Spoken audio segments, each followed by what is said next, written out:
Hello everyone, this is Suraki speaking. Star Citizen has lots of ships, and let me tell you, all ships in this game are beautiful in their own way, both in design language and actual gameplay. However, some ships has annoyances that is due to in-game executions over designer fault, and some of them needs to be addressed and hopefully fixed. With this video, I hope the devs of Star Citizen will one day fix these issues. This is not me saying fix now, this is me addressing the issues for a fix later on. So today, let me give you a small talk about the 3 things that annoys me with the Aegis Reclaimer, the heavy salvage ship and currently the heaviest ship in Star Citizen.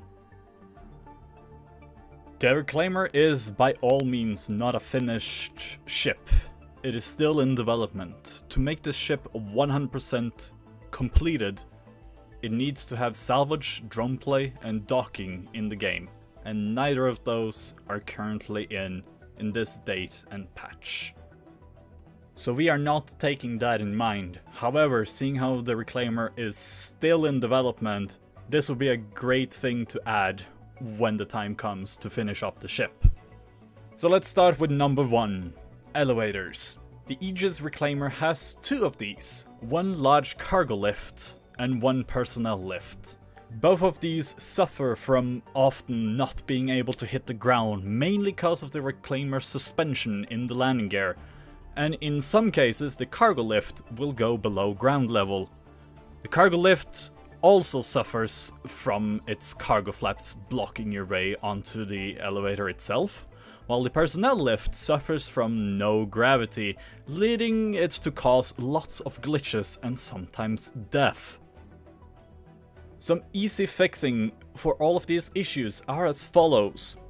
Give the elevators longer pistons and ground sensors that will stop them when they touch the ground. Keep the cargo flaps open while it's not moving, and add gravity to the personnel lift. Second issue is just one issue, but it's more controversial. It has to do with the thrusters of the Reclaimer. While being the heaviest ship currently in the game, you would think that it has some great thrusters to push it forwards and hold it afloat. Well, you are wrong. I am personally a fan of the idea of VTOLs, but I am not a fan of its speed. Inside of the Reclaimer's thrusters, that are the size of medium and large ships, are small individual thrusters. This is, in my opinion, a horrible design.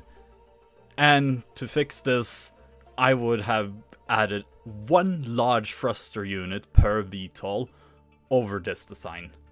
While the game does not recognize these as individual thrusters, I'm sure that having one big unit with more power instead of several small ones would make this behemoth a lot better.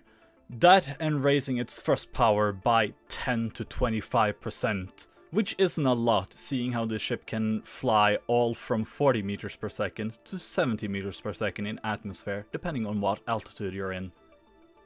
Last point is another somewhat controversial point as well.